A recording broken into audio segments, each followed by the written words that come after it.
Hello, everyone. This is the 138th episode of the Soccernostalgia Talk Podcast. As always, this is Sean from Los Angeles and the Soccer Nostalgia blog. Unfortunately, Mr. Paul Whittle from the 1888 letter blog could not make it this time. For this episode, I interview German journalist Mr. Thorsten Keller and German football fan Mr. Elmar Thomas as we discuss the glory years of German club Borussia Mönchengladbach during the decade of the 1970s. Mr. Keller has been a regular to Bökelberg, starting alongside with his father in the mid 1970s, and has now been a season ticket holder at Nordpark for 20 years. He works as a current affairs journalist in Berlin for MAZ, Märkische Allgemeine. Mr. Elmar Thomas is much younger and he did not witness these glory years. However, as a lifelong Mönchengladbach fan, he is well versed in the history of the club. Welcome to both of you. If you would please introduce yourself and your trajectory into football. My memories of live football go back to the mid 1970s, starting after the World Cup 1974 in Germany. The season that followed was one of the most glorious, fortunately. So I really had a very, very bright start as a Mönchengladbach supporter, because in 1974-75 they both won the Bundesliga, but also the UEFA Cup for the first time. So I was really happy seeing successful games most of the time.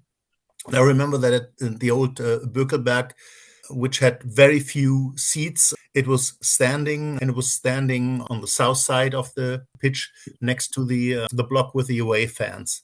This is where my father used to take me most of the time. My first World Cup was in 1986 in Mexico. That was the time when, at the age of 8, when you begin to get interested about football.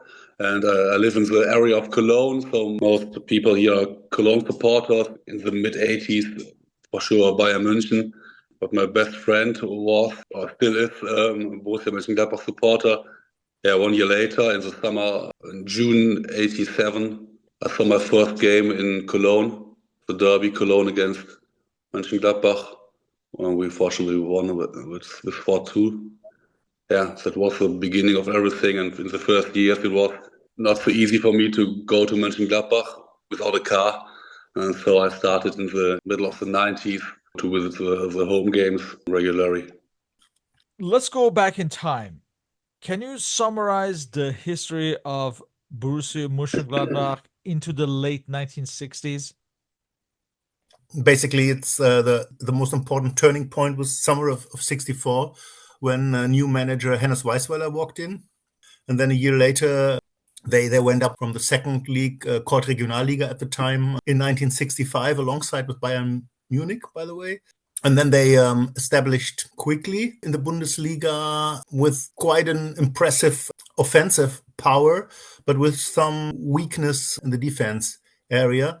And that changed in 1969 when Hannes Weisweiler drafted two new center backs, Ludwig Müller and Hans-Peter Sielhoff. And from then on, as the stupid phrase says, that you win games with the offense line and you win tournaments with the defense line. And that happened in 1970 when they won the Bundesliga championship for the first time with this new defense line consisting of Lugi Müller and Hans-Peter Sielhoff. So that was basically the story from the 1960s to 1970. Yeah, and there was steady progress, as you mentioned. I think the first season back, they finished like 13th, and then 8th, and then 2 third-place finishes before they start the decade in impressive fashion. Elmar, what can you say about the trajectory of the legendary manager Hannes Weisweiler up to this point? He became a manager relatively early, with 27 years. He worked in Cologne for the first 4 years, from 1948 to 1952. And then he went to Mönchengladbach, to Reit, which is a small club, a part of the city of Mönchengladbach, but in these days it was their own city. And then he went back to Cologne and managed FC Cologne, Victoria Cologne. And then, like Thorsten said, in 1964, he went to Mönchengladbach. So they came up to the first division. And the rest was, like Thorsten said, the offensive was really good from the beginning. They won 11-0 against Schalke 04 in 1966, Thorsten, I think, on the low ground.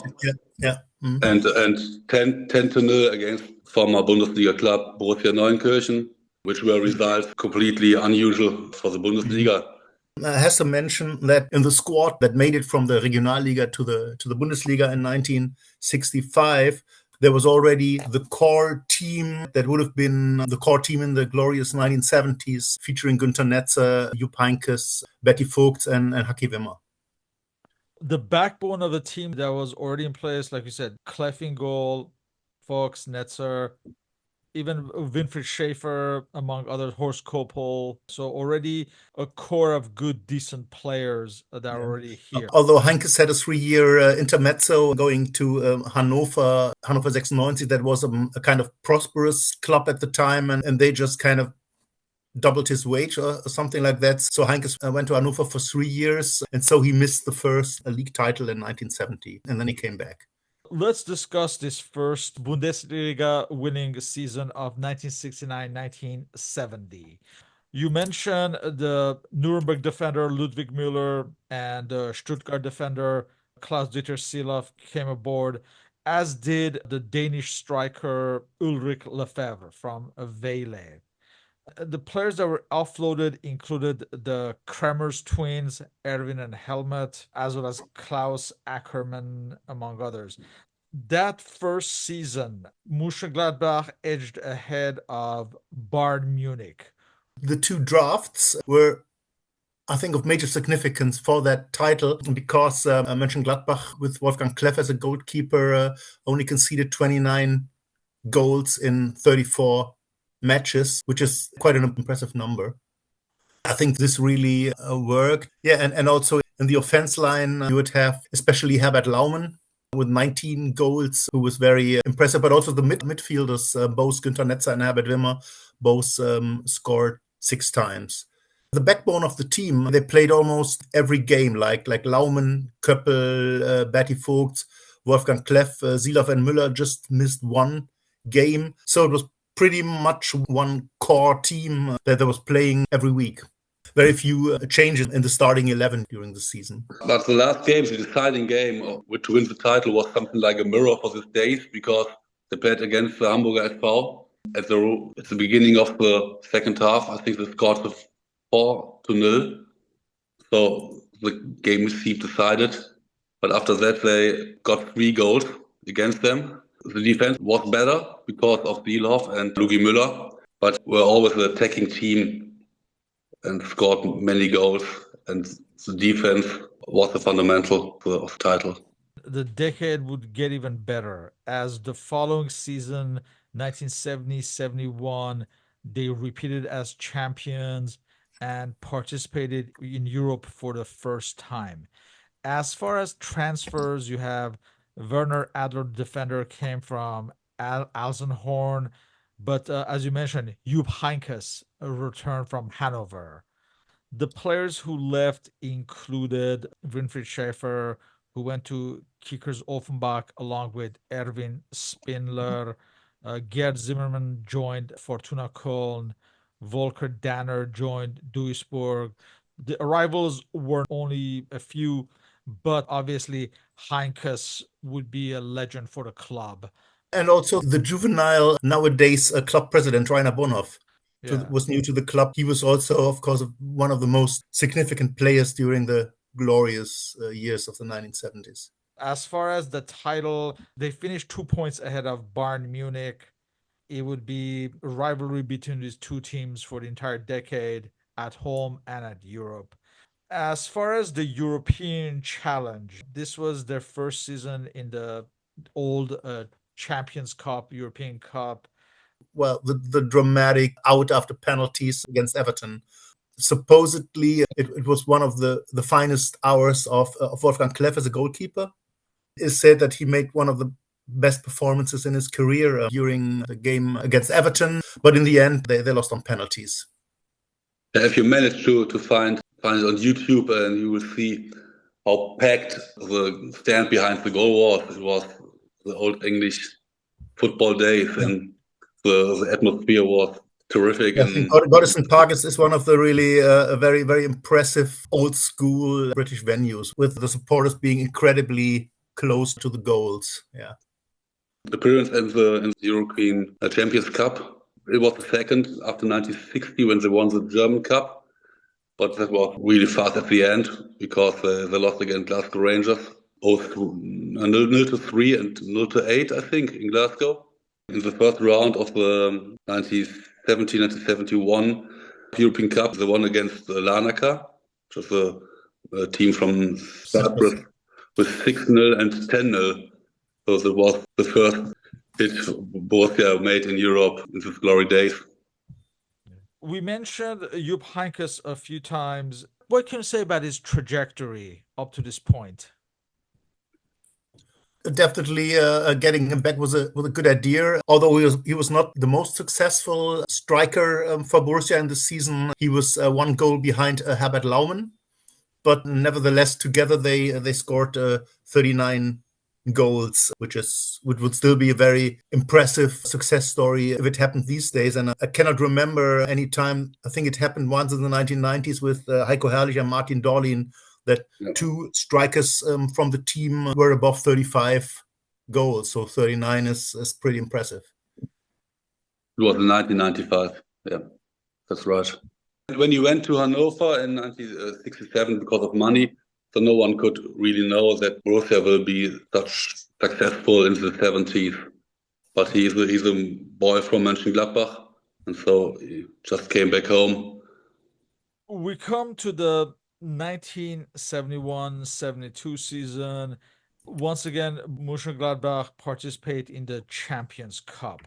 As far as the arrivals this season, we have players such as Dietmar Danner coming from Mannheim, Christian Kulik coming in from Alemannia Aachen, Hans-Jürgen Wittkamp arrived from Schalke.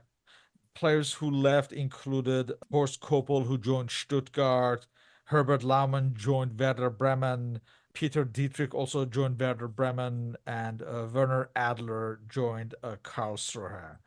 This season, Bayern Munich of Beckenbauer, Gerd Müller, etc., they won the league title with a commanding lead. Mönchengladbach finished third that season.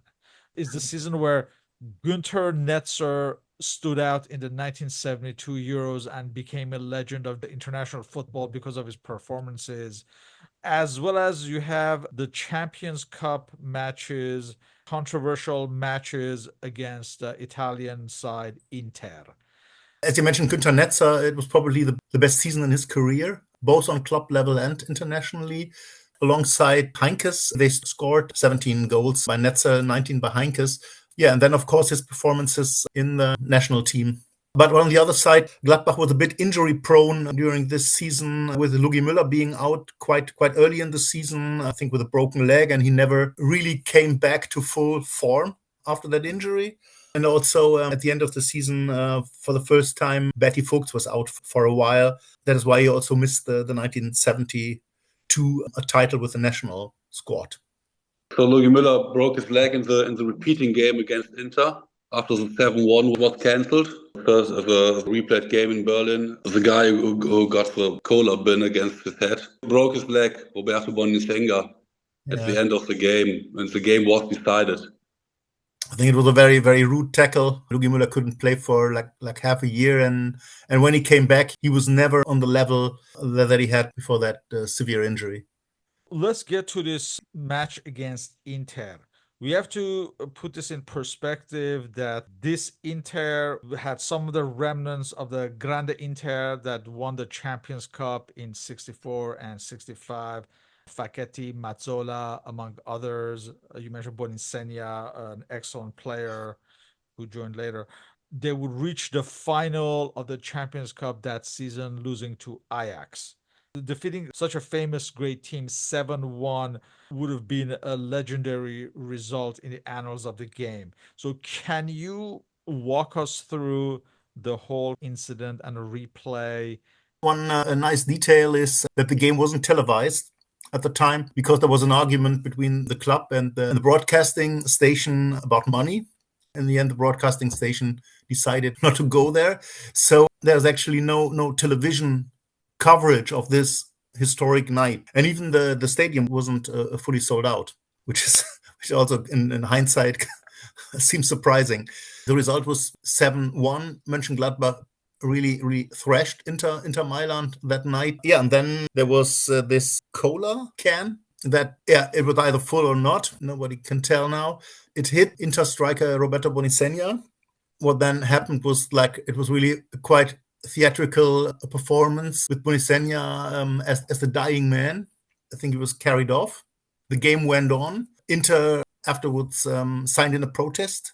UEFA decided that that this whole night would be cancelled, and there would be a rematch on neutral territory, which was West Berlin at the time. This ended without goals, and the away game was 4-2 to Inter. So after all, Mönchengladbach was out. You have to know that the most people of Inter didn't really know where Mönchengladbach was. They thought it was a little small town, perhaps in the near of Munich, because the first appearances in the European Cup, like we said, 1960 and 1970, Everton was relatively short. And so it came to Mönchengladbach, to the small town, and they really quick realized that this will be a hard game this evening. When Bonisegna was hit by the cola can, he first wanted to stood up, but he was pushed down by his teammates. Lay down, and then he was brought into the locker rooms, and the locker rooms were immediately locked up, so no one came in. Only a UEFA functionary, and he said, okay, he can't play on. He's I don't know what he was. The cola bin was empty. I think Netza kicked the bin from the ground. It's definitely empty. Many people in the UEFA were Italian, so Mönchengladbach didn't have any lobby in the UEFA. I think it was the biggest win in the whole history, and we got many big wins in the history of Borussia Mönchengladbach. This was, I think, the biggest. We got nothing from it. And I think the referee was Dutch, as far as I remember. And I think the cola bin is now on display in the museum of his club, Vitesse Arnhem. No, it's back in Mönchengladbach. It was in the museum of Vitesse Arnhem. Borussia opened own museum, I think 6-7 years. Maybe it was on the 50th or 40th anniversary of the match that it was given back to Mönchengladbach. It was given back from Vitesse Arnhem to Borussia, and the referee told he didn't really believe that Bonisegna was hurt. But he got no chance because he only was the referee, and the UEFA decided. As far as Günther Netzer, we mentioned that he would be a standout in these 1972 Euros. Also was a star when Germany defeated England at Wembley along the way. Was he, at this point, the best-known Mönchengladbach player in this early part of the 70s? I would think so. I think in 1971, Bertie Vogts was awarded the Footballer of the Year. And then 2 times, 72 and 73, this title went to Günther Netzer. So I would say the two of them would have been the stars on the team at the time. The big stars within a really great squad. He was the famous leader, the typical number 10. And these people are always famous. But the people who often do the work, like Rainer Bonhoff or Herbert Wimmer, not getting that famous, that's normal.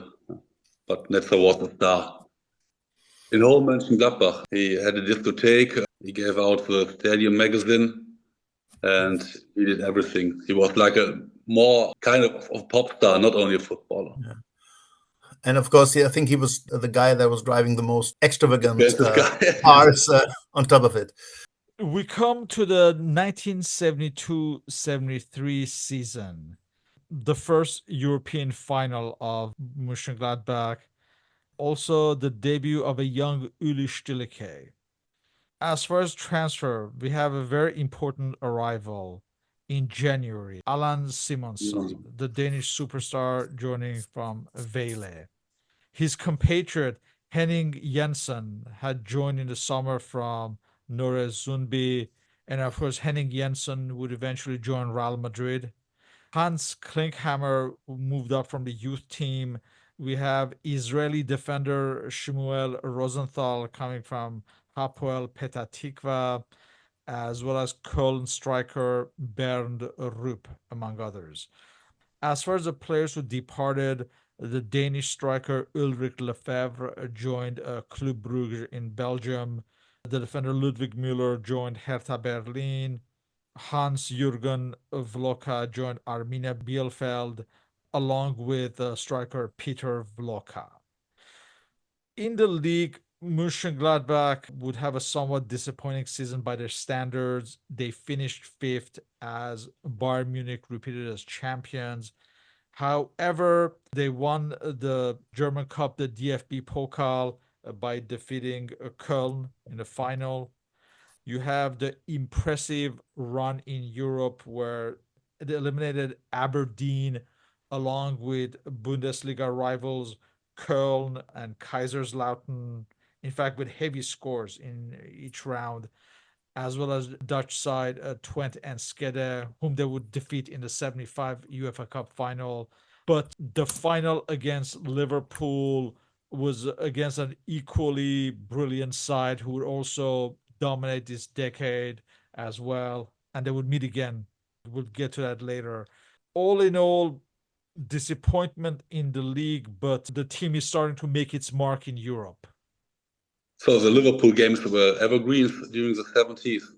We always lost, but that it have been games on the highest level in Europe. I want us to say that maybe on the Liverpool side, there was a manager definitely as famous as Hannes Weisweiler was on the Mönchengladbach side, Bill Shankly, which is one of the absolute legends in British football history. And it was a superb team. At the time in the 1970s, there were two games, almost as a tradition, because it happened again in 1978. Mönchengladbach was a bit impressed by the whole scenario at Anfield Road. They kind of couldn't perform really well on these away games. They lost it 3-0. And then at the home game in Mönchengladbach, they had a brilliant night. Heinke scored twice, but they didn't manage to score the third goal that would have brought them into extra time. After all, it was an impressive journey through Europe in that season, only to lose to a team that was perhaps alongside with Ajax Amsterdam and Cruyff at the time, with just the gold standard in European club football. So although it was disappointed, one could still be very, very proud of the team after these the two final games. But we can't go on without talking about the cup final in 1973, which has been the last game of Günther Netzer before he went to Real Madrid. And the story is that he didn't play from the beginning. So some people thought that Weisweiler was a little bit angry because Netzer decided to leave the club. But Netzer said he was not really in a good condition, and his mother died some days before, and he got a car accident, and so he didn't start the game, and it was a very hot day in Düsseldorf. So my father told me he wasn't there, but he watched it. It's not far away from here. It's about 60, 70 kilometers from here. Weisweiler wanted Netzer to play, but he didn't want. He said, no, don't play. Go on. And after 90 minutes, it was 1-1. And Christian Kulig, a young player, couldn't walk anymore. It was too hot. And then Netzer decided that he will play now. And he only said to Weisweiler, okay, coach, I will play now. And it took 3 minutes, played a double pass with Rainer Bonhoff and scored the ball into the goal. That's our member magazine, the actual, because he was 80th birthday on the 18th of September. And there was many pictures of this goal. That was a famous goal. It was one of the most legendary cup finals in German history. and one of the most epic goals in German history. Yeah, definitely. One also has to say that with the transfer from Günther Netzer leaving the club, going to Spain, it was the kickoff for a series of transfers that were going to follow. It was Henning Jensen 3 years later, Uli Stielicke, Rainer Bonhoff, and finally Allan Simonsen. So there was a massive drain of top players in the following years that were going to Spain. This development was very closely connected to the club's famous financial director, Helmut Grassoff, who had really had a dogma of financial discipline, saying that he could only spend money that had been earned before, unlike many other clubs who didn't give anything about financial discipline. He was a Hanseatic type from the northern part of Germany. He knows that he always had to put some money together, because Borussia never has been a very rich club till today. Was the signing of Allan Simonsen, in a way, the missing link in taking the team to the next level, especially in Europe? In hindsight, one has to say, yes, it was, but he didn't perform well from the beginning. I think at some point, Weisweiler would have agreed to resell him, because there was this notion that he was too small and maybe physically not tough enough to perform in the Bundesliga, unlike the Danish league, which wasn't on that high level compared to the Bundesliga. Actually, his breakthrough season was 1974-1975, where he, alongside with Heinkes and Jensen, were probably by far the best offensive trio all over Europe. Yeah, he was surprised about the physical intensity in the German league. It was hard for him for the first 2 years, but then he could use his speed. We come to the 1973-74 season. Again, good run in Europe, this time in the Cup Winners' Cup, without Netzer, who you mentioned was now at Real Madrid. As far as the players coming in, Horst Koppel returned from Stuttgart. Lorenz Hilks came from Viersen. So Netzer had gone to Real Madrid. Shmuel Rosenthal returned to Israel to Hapoel Petah Tikva. The defender Hartwig Bleidig joined Lippstadt. Adalbert Fuhrmann joined Osnabrück. In the league, there's improvement as they finish behind Bayern Munich just by 1 point. Improvement from last season's fifth place finish. In the Cup Winners' Cup, they reach the semifinals, being eliminated by Italian side AC Milan. They defeat Rangers Glasgow along the way. All in all, no trophies, but a satisfactory season nonetheless. Yeah, can say so. The team really got along with the loss of Netzer quite well, but it was a season of transition, maybe a bit. Without the superstar in the new squad, there wasn't that a classic number 10, like they had three midfielders, Danner, Wimmer, Stielicke, who had a kind of shared responsibilities, and there wasn't that dominant a figure, and there was no classic number 10. I think that was a major change from summer 1973 onwards. Yeah. So then after that, two players grow in the midfield, which was Hans-Jürgen Wittkamp and Christian Kulik, they could not really, they were not the same players like Netzer. Netzer was number 10. But the team changed, but it didn't get worse. So when Thorsten told about Bill Shankly, the legendary Liverpool coach, he said in 1975, Borussia is the best attacking team in Europe. The offensive was still good, also without Günther Netzer. But they got a really, really good Bayern Munich won 3 times the European Champions Cup from 74 till 76, yes. I think. They were on the top level in Europe, and this year there was 1 year with no title. The only one was 1978 in the 70s.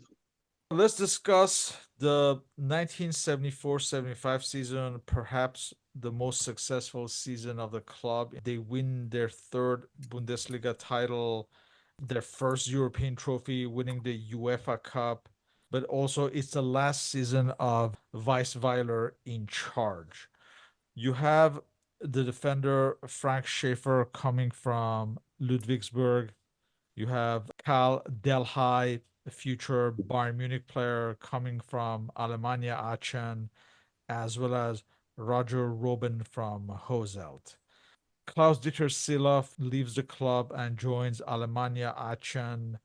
Heinz Mikalik joins Augsburg, and Lorenz Hilks goes to Stuttgart after one season with the club. Mönchengladbach finish as champions. You have the impressive run in Europe. They defeat French side Olympique Lyonnais, Spanish side Zaragoza, and again with heavy scores. And they defeat again Bundesliga rivals Köln in the semifinals. And in the final, they defeat Dutch side Twente and Skede in the final. And the second leg, which was the away leg, they win 5-1. So a very memorable season and a first victory in Europe. Yeah, I think this was the first of two seasons where really both Danish strikers, Jensen and Simonsen, were performing at top level together alongside with Heinkes, who was the best striker overall in the Bundesliga with 27 goals. And also the whole run in the Bundesliga was really very successful because they were 6 points ahead at the end of the Berlin side, Hertha BSC. At the end of the season, with Weisweiler's departure, was there a feeling that a cycle had ended, or was there a feeling that a dynasty was about to continue? I think the second. So the team was so good. Udo Lattek, which followed Weisweiler, I think he had to do very much. Yeah. Like today, but at Bayern Munich, when he comes there, he got a very good team. I think that Lattek didn't really have a hard job. The team was really, really good and was still good in 1976, 1977. Yeah, in Germany one has a saying, Udo Lattek hat sich ins gemachte Bett gelegt. It implies that everything was in such good conditions that even the bus driver could have been the manager in that season and it wouldn't have made a major difference. Yeah, it was still an impressive season. This time, I think 4 points ahead of Hamburg at the time. So that was still a very, very impressive thing. And also, apart from Weisweiler going to Barcelona and getting sacked there because he didn't get along with Cruyff, there were basically no major changes in the team. The whole the superb team of 1974-75 stayed together. So there was really not much that Udo Lattek could have screwed up. This season 75-76, where they repeated as champions, like you said, with Udo Lattek. You have Horst Wohlers coming from St. Pauli. Wilfried Hannes comes from a youth side, Schwarz-Weiß Düren. And Norbert Ringels moves up from the youth team. And Gerd Engels comes from Düren. And the departures included Lorenz Günther Kostner, who joins Uerdingen. Walter Posner joins Bayer Leverkusen, and backup goalkeeper Gregor Kwasten joins Homburg. In Europe, they reach the quarterfinals, but they do eliminate Juventus in the second round, but they meet Real Madrid in the quarterfinals. Real Madrid of Netzer and Breitner. They're eliminated with the away goals rule. Eliminated by the referee. Yeah, a Dutch referee again, by the way. The game in Düsseldorf, the home game was 2-2, a draw.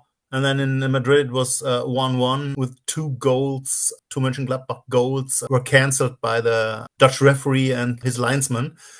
Maybe even the bigger scandal than the cola can. Oh yeah, for sure.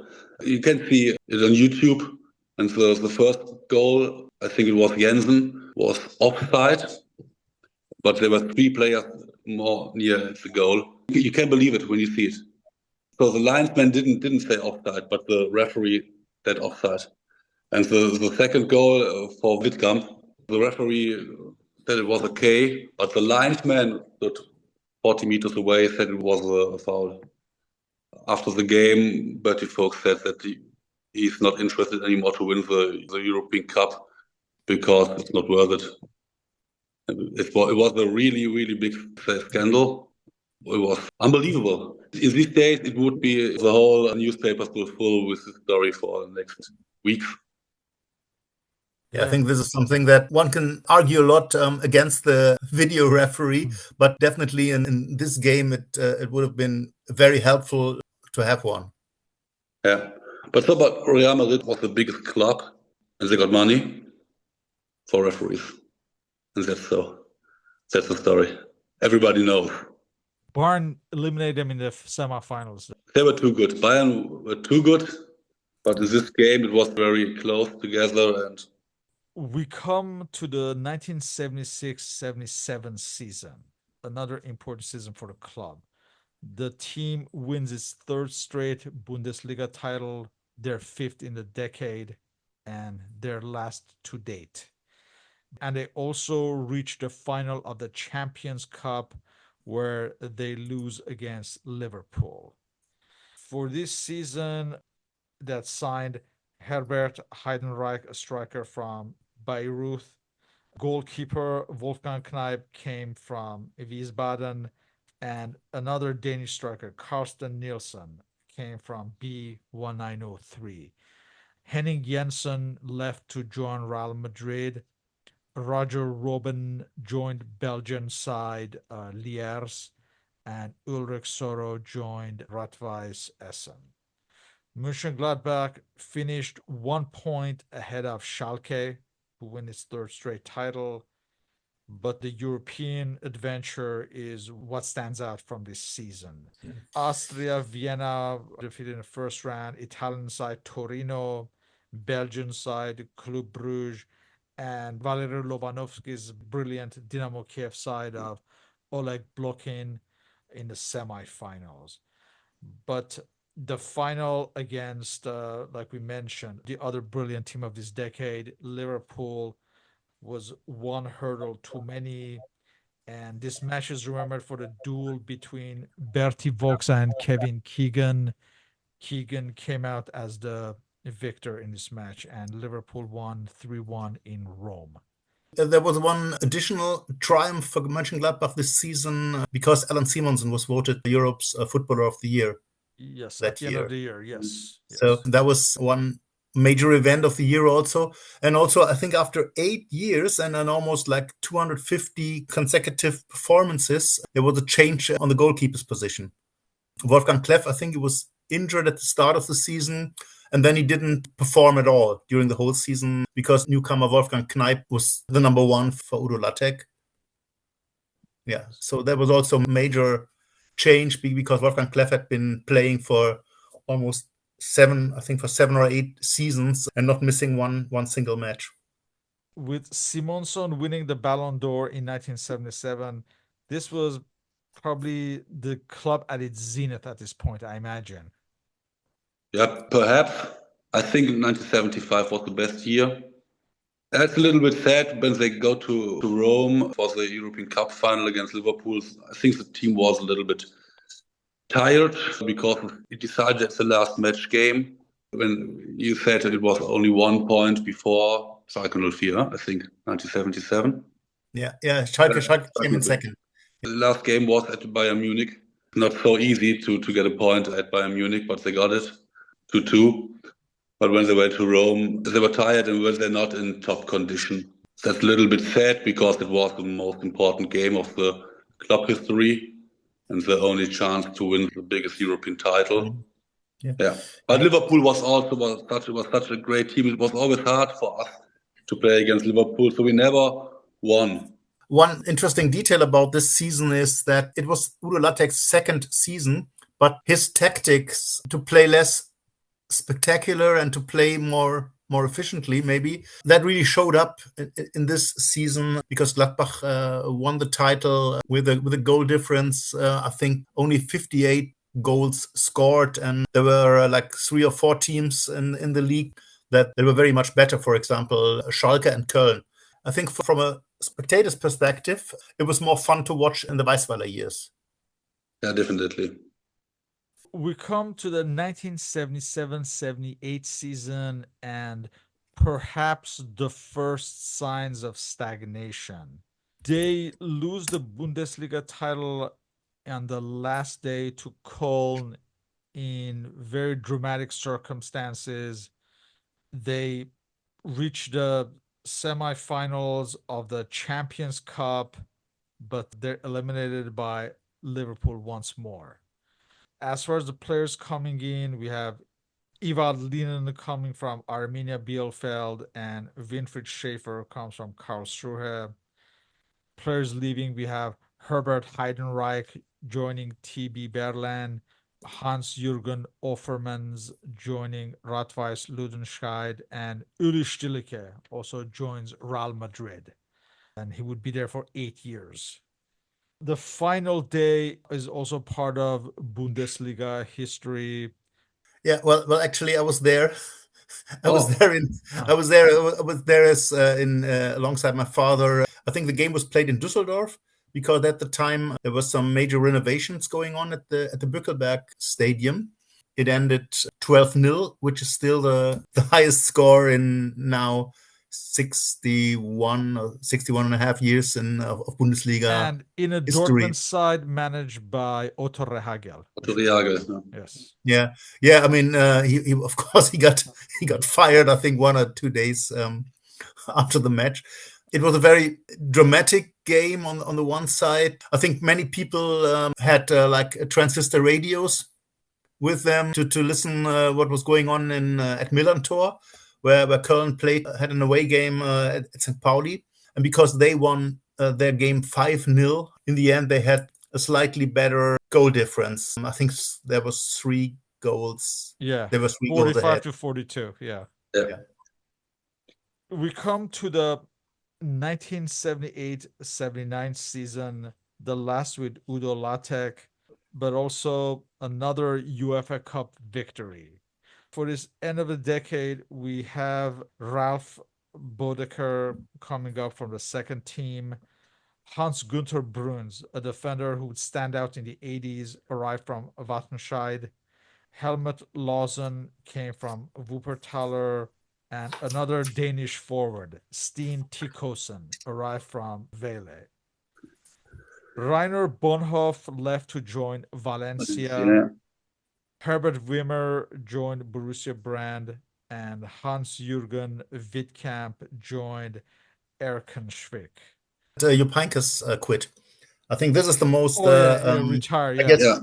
I really think that maybe this is really where regardless of the UEFA Cup title 1 year later, I think in the summer of 1978 is the time where the decline kind of begins, because really the backbone of the team with Heynckes, Wimmer, and Bonhoff, I think for the first time they were losing more than one core player at a time. They didn't fully recover from it, and also very early in the seasons 1978, 1979, Berti Vogts had a terrible injury. I think also broken leg, and he was out for 3/4 of the season. There was really a very massive upheaval in the structure of the team, and you could see it in the Bundesliga in that year that they were really struggling hard. Yeah, they finished 10th that season. 10th. So the short story is the Folds got old. After more than 10 years together, with some players changing, like Thorsten said, the backbone was too old. And then the time began when there was not enough money there to buy players with the same skills. The UEFA Cup games against Roter Belgrade, it was also very close. I think 1-1 in Belgrade and 1-0 in Düsseldorf, which was a penalty by Simonsen. After the game, Berti Vogts said the legendary sentence, "Look at this cup. It will be the last cup for a long, long time." And unfortunately, he was right. So it took 16 years till 1995 to the next cup and the last cup. So that was definitely the end of the foal, that Borussia is called the foal area, which ended. But in the 80s, there was still a German club at the top of the league. After that, was 2 or 3 years, which was really difficult. But then they built another team, which was still good enough to play for the European Cup, but not good enough to win the title. I think one has to add that in the summer of 1979, Simonsen was sold to Barcelona and Patty Fuchs retired. If you add this to the loss of Heinkes, Wimmer and Bonhoff the year before, it was really the loss of 5 core players of the 1970s within a rather short period of time, and they never fully recovered from that loss, I would say. Yeah, and Latek also left his post. Latek also left his post after 4 years, yeah. So with Latek gone, for Bertie Vogts and Heinkes retired, and Simonson now at Barcelona. So it was truly the end of an era at this point. However, Heinkes becomes the manager for the following season. Surprisingly, Borussia Mönchengladbach, even though they still have another average season in the Bundesliga, finishing 7th, they reached the final, losing to Bundesliga rivals Eintracht Frankfurt. But they did eliminate Inter, Saint-Etienne, and Stuttgart along the way. This season, I guess, stands out for maybe the arrival of Lothar Matthäus, future legend of the club. But yeah, an era had ended, however you look at it. You can see the finishing table of 1979, 1980, Borussia having a goal difference of +1, conceding 60 goals, which would have been incredible in the early 1970s. For example, the defense was really not in very good shape. And also for the offense line, well, it saw the arrival of Harald Nickel, who was really a very special player because he had a unique technique to perform penalties. And he also scored the goal of the year on the away game at Inter Milan. I think something from a shot from 45 or even 50 meters. So maybe the best thing to remember from this season is really the kind of revenge on Inter Milan for the Cola can 8 years before. Now let's zoom out and look at this whole era. The Danish Ulrich Lefebvre would be the first in a long line of Danish standouts for the club. We have Henning Jensen, Allan Simonsen, Carsten Nielsen, and then Steen Tikkosen. What was the main reason for the attraction of the club to Danish players? I think Ulrich Lefebvre maybe was just an experiment to see if a Scandinavian player would fit in the team. And then I think the first that was a success story because he was part of a champion squad. So I think the first successful transfer led to all the successive transfers, with the club having a brilliant reputation through Germany and through continental Europe. So it was just an attractive side to sign with. Just as Netzer may have been regarded as the best player of the club in the first half of the 70s, was Allan Simonsen regarded as the best for the second half of the decade? I would think so, but not only. I think Simonsen, I think if you count the years from 75 onwards, I think he would have been the key player, maybe alongside with Bertie Vogt, as long as he was still there. Yeah. Speaking of Vogts, is he considered perhaps the emblematic player and the symbol of this Mönchengladbach era as a whole? I think both Vogt and Wimmer, due to their loyalty to the club. Unlike Heinkes, they never followed the money and went elsewhere. So they really spent their entire professional career at Mönchengladbach, which is something that is very, very hard to believe or even hard to understand for younger football supporters. Because nowadays, it just doesn't happen. I don't know if he's the only one, but I think Vogt won, definitely one of the players who won all titles with Borussia Mönchengladbach. Not 1995 for sure, but all titles in the 70s. I don't think could be that he's the only one. I think he's the only one because Clef was in the squad, but in 1978, 1979, he was just the backup keeper for Kneipp. for Kneipp. Yeah. In 1977, Kneipp was the first keeper. Yeah. So he made the most games for Borussia, I think 419 or something like this. So he's a symbol for this era, you could say. Yeah. Such a big team, and you get so many really, really good players. It's hard to figure one out. Yeah. I mean, and also he was the captain after Netzer left. So he was the one who would pick up the trophies from 75 onwards. There are parallels with Liverpool with Bill Shankly and Bob Paisley.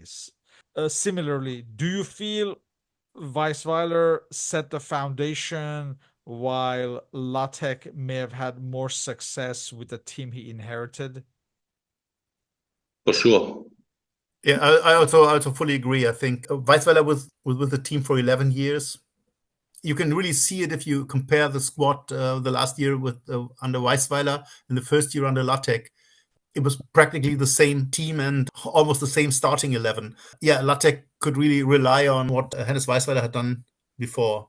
So we have to say Latek was a great coach, but I think most times in his career he went to clubs where the team worked. So he never was a coach who developed teams like Weisweiler did when he came in 1964 to Mönchengladbach, which was a team which was not really well known in Germany. It was a small club, and Latek, then he went to Bayern Munich. Not the hardest job, I think, or Barcelona also. So they did totally different work, Weisweiler and Latek in Mönchengladbach. What was the reference point as far as the demise of this team? Like we said, or like Thorsten said, 1978 was the year things slowly picked up. Yeah, and I think you have to add the financial director with his really dogma of financial stability, and also the limitations of the relatively small stadium. Gladbach has always been treated like by the DFB, and this was also the case prior to the 1974 World Cup, where Mönchengladbach wasn't chosen as one of the venues to play. And everywhere else in Germany, new and bigger stadiums were set up for the tournament. And Gladbach was still the wonderful, but also a bit shabby and a bit worn out Bökelberg with a capacity of 34,500 people, and due to that, very limited revenue from tickets through ticket sales. Yeah, that's the main reason so Munich became the Olympic Stadium in 1972. And then for the World Cup 1974 was cities like Gelsenkirchen or Schalke, Dortmund, Cologne also, but they finished too late. So Cologne was the World Cup was not played in Cologne. But Hamburg and Frankfurt, they all got new stadiums with 60,000 places, something like that. In Mönchengladbach, they had to sold the stadium, I think, in the middle of the 50s because they needed money. And there was always a little bit of anger with the city, which was the owner of the stadium. And they thought about travel to Reit, the other club in Germany, in Mönchengladbach, because the Grenzlandstadion, which was the possibility to make the stadium bigger, was better than at the Bökelberg, because the Bökelberg was in the middle of the city with houses around. You could not make it really big. And also because it was in a residential area, quite a rich area. Many of the top-notch city politicians would be living around the stadium, and they just didn't approve the noise and the traffic jams on match days, and so they wouldn't support an expansion of the stadium. No way. So when the 70s ended, and so Grashoff, the manager, always told the city we have to do something with the stadium because we got not enough places and no roof about it and not many seaters. So the city always told him, okay, you have to win some titles, and when you win some titles, and then you get a bigger stadium, or we do something with the stadium. So it was always a fight Grashoff had with the city.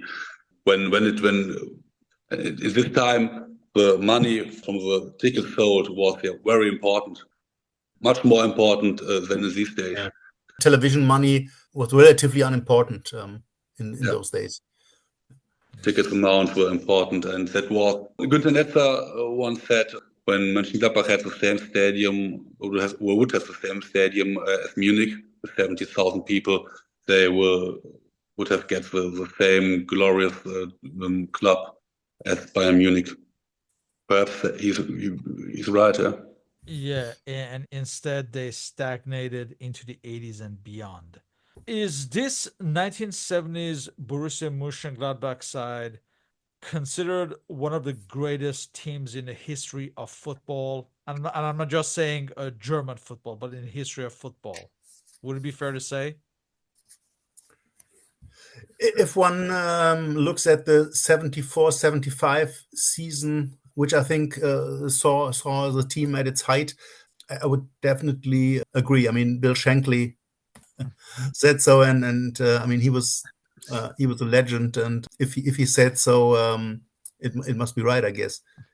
Yeah, Mönchengladbach was a small city, and Mönchengladbach was a small club, but everybody in Europe knows this club, and that's only because of the 70s.